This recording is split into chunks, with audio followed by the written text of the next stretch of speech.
Hey everybody, Scout Crafty here again, TGIF. Thank God it's Friday. You made it through another week. We have a few things to get through today, kind of a mosh on a Friday. We've had a rough winter, as you know, here in the Northeast. And now we just had 3 days of mid-80s, which is very unseasonably warm for April. But it was a small heat wave, and when that happens after a winter like we've had, you got to see how quickly the trees start to bud and pop. It's almost like it's fast forward. I shot a little bit of video today. Check this out. Now I try not to cut my lawn until first week of May, because this way it seeds itself, and you can see here how quickly it's coming up. We got a lot of dandelions. I absolutely love dandelions. My tulip from many, many years ago. I'm going to be doing that birdhouse this year. I'm going to be making a brand new Victorian-style bird table. And you can see, just really nice. So you can see how a couple warm days really accelerate how quickly the plants start to bloom here. But next week it's going back into the 40s and 50s, so it'll slow down just a little bit. But it already got its start, and it's going to be a heck of a year. I can't wait to see what happens.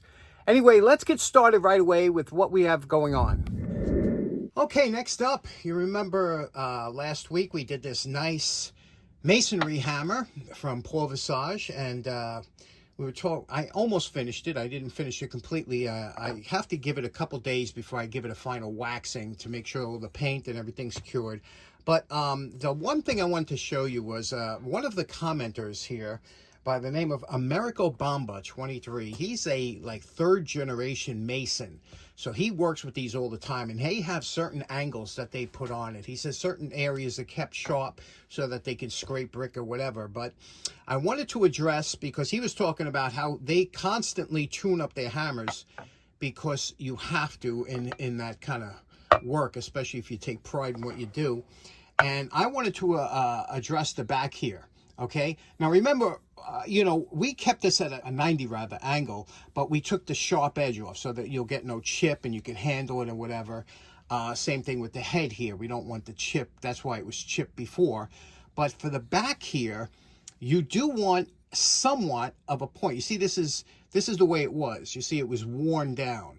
Now, if you tried to crack a brick with that, you would splinter a lot of it. And anybody that's ever tried to break a brick or something, you need kind of a sharp angle, not sharp where it's going to chip the steel, and I'm going to show you how you could do that. Now if you look here, you can see that this is what the back of the hammer looks like. Okay, there are different ways that you can grind it according to your personal taste. Okay, you can have a chamfered down. That means where you usually just grind the top and leave the bottom kind of the way it is.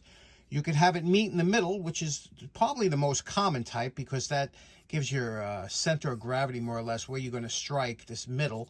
Or you could have it come up like this, just grind the bottom and have it meet the top. I like this one too, but we're going to go for this one here. Now remember, the strongest type tip is the one that's supported like this, like an axe tip. Okay, you don't want it too sharp. You don't want it too shallow. You want it to be supported almost like a dome. So let's see what we could do. Now, I found the easiest way to do this is to get a corner vise. If you get one of these Stanley 700s, they're the best thing ever. Get the old cast ones like this. Stanley 700 corner vise. Put it on the corner of your bench. Mount your hammer in there with the back up. This is, again, if you're taking the bevel off. If you want it the other way, you mount it with the handle down. And then you're going to take your angle flap disc, okay, with a coarse, this is a coarse pad on here, and we're just going to come across like this a couple times, and you're going to do it very lightly, and you're going to make sure you do not heat up the tip, okay? You won't with a coarse disc. It'll take a lot of metal off before it gets hot, and you just do it a couple times until you put that angle on.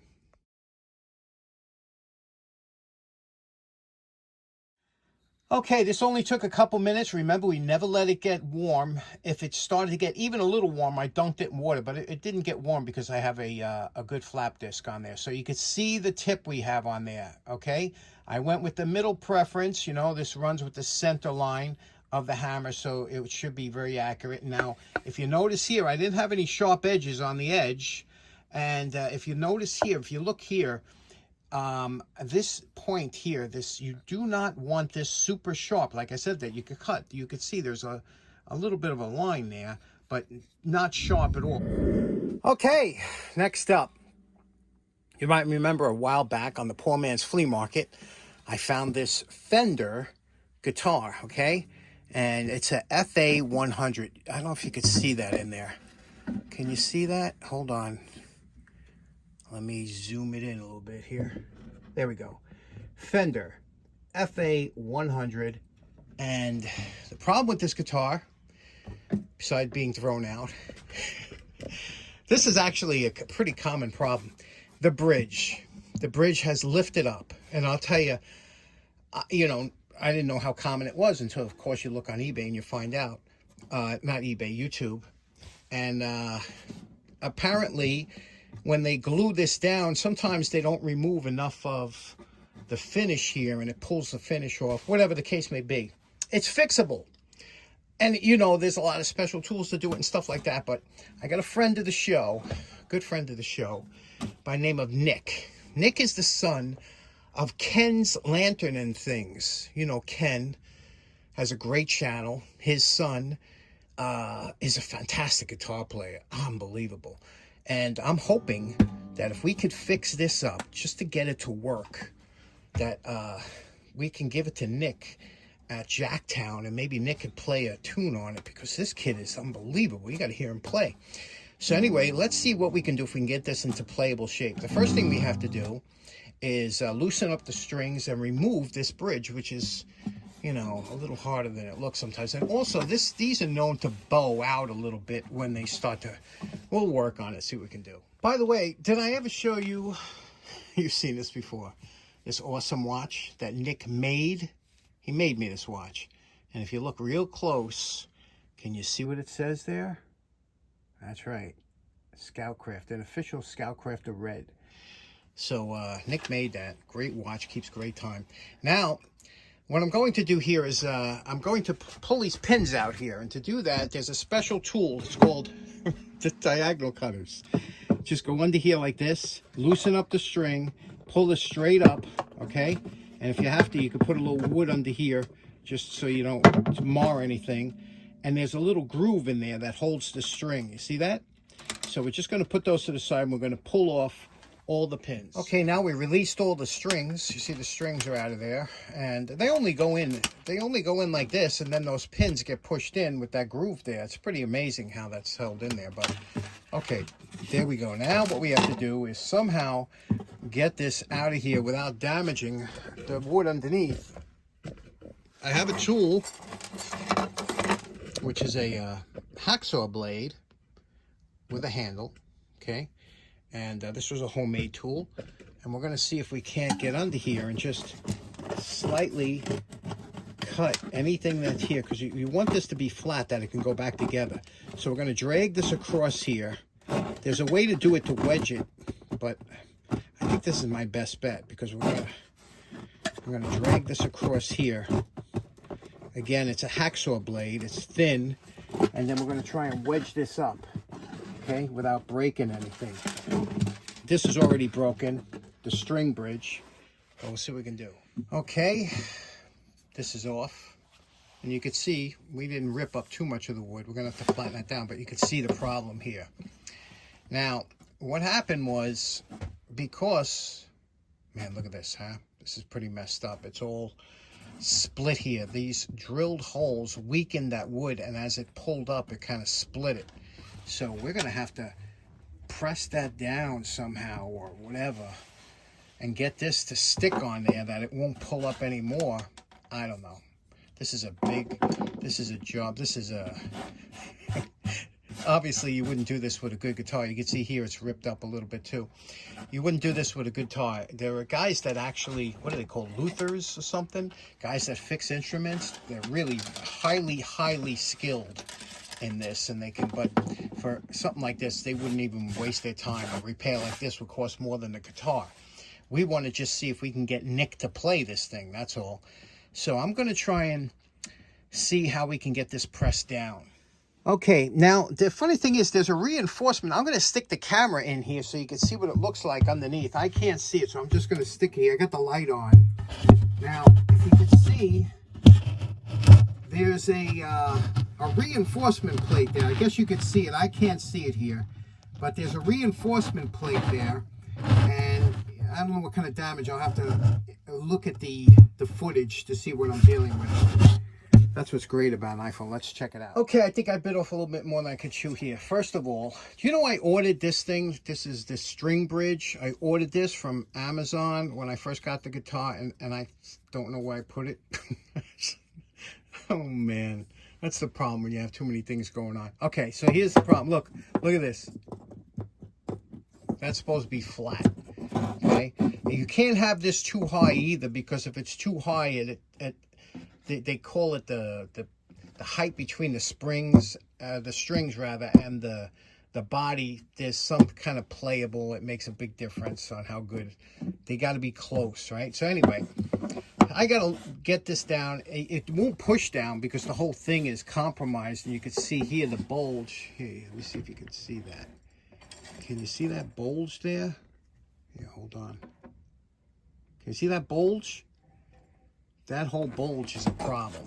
So, I gotta grind this down or something. It's the only thing I can do. I just want this thing to be playable. This is the best part about having nothing to lose, because you take chances like this. We use the angle grinder. Okay, look what we did here. Took down all that wood here, right? Now, check it out.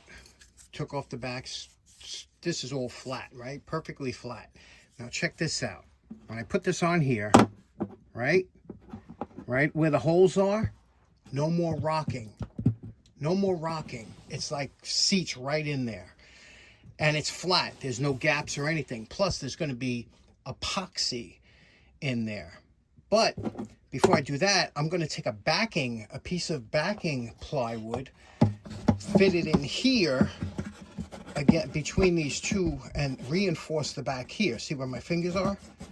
I'm going to reinforce that, and I think it's going to work. I think we're going to get this thing playing. Well, Nick is. Okay, I'm going to have to order another one of these, either that or make one. But anyway, got that out of there, okay? And now I'm going to make that backing. I want to do the backing board, glue that up before I put the top one on so I can clamp it. Now, I took my camera and put it in there, took a picture, and see what the bottom looks like. Now, this is nice and flat. There's a bulge behind it, but there's nothing I could do about that. You're not going to replace that whole thing. This is a backing plate, okay? Plywood. And what I'm going to do now is I spaced the holes, okay? I'm going to put this under there, and then I'm going to put this on top. No glue on this yet. I put this on top, and I'm going to put screws into here, through here, to draw this up with glue. And this will be a backing plate on the bottom to reinforce it, because I took off some of this wood here. And then when that's all dry, said and done, I'm going to put this on. I'm going to rough up the back here, put this on, and clamp it somehow. Maybe I could do it the same way with the screws, So this is coming really good. Okay, you can see now this is all secure, nice and tight. Torqued all these down. This is what it looks like from the inside. Now that the base plate is dry, coated both the bridge and the body with high strength epoxy. Now we're going to place this on, and we're going to use the screws as our clamp. Okay, so we got to get this lined up just right. There we go. And I coated all the screws with petroleum jelly, Vaseline. So when I put these in now and they draw it down, they won't get stuck. I also added some weight to it, and now I'm going to let it dry overnight. Okay, it's been 24 hours. The epoxy is dry. This is solid. Feels really good. It's nice and flush, flat, no gaps. The glue held good. The clamps held good. Everything was good. Now what I got to do is drill out these holes to 3/16 of an inch. I'm going to do that now, 3/16 of an inch, all these holes. Okay, I ordered new pins like these. These are ivory colored pins. That's why you drill a 3/16. It's kind of a taper fit and that'll hold the strings. I ordered nylon strings because they have less tension. And I also ordered a saddle that should fit into this slot. And that should be done by Monday. So Monday we'll see how this came out. But so far, really happy with this repair. Okay, so in closing, we were kind of all over the place today. We had a lot of things to get done, but very happy with the repair on that guitar. I know there are a lot of guys out there in the audience that do repair instruments, so go easy on me. This is just a, instead of trashing it, I hope we can get Nick to play. I really do, because if you hear him play, and I hope it's good enough for him to play. Also, coming up next month, we got a couple things. May and June. As you know, I'll be going back to one video a week for May and June. And then July and August, I'll go back to the 3 a week. But May and June, too many things to do. I won't be able to swing 3 a week, so I'll be back to the Wednesdays. Also, May 2nd, there are 2 shows coming up here. We have the Zagray show and the CAMA, Connecticut Antique Machinery Association in beautiful Kent. Now, I don't think the spring show is as good as the fall show, but the Zagray or Kent, either one, they're both the shows. Everybody's waiting for the first show of the season down here. So if you're in the area that time, I'll have more about it before it comes up. And we have the 23rd of this month coming up Thursday. We have the Long Island Antique Tool meet over in Smithtown. So we got a lot of things coming up. I hope you have a great weekend. We will see you again on Monday. Take care now. Bye-bye. Hello.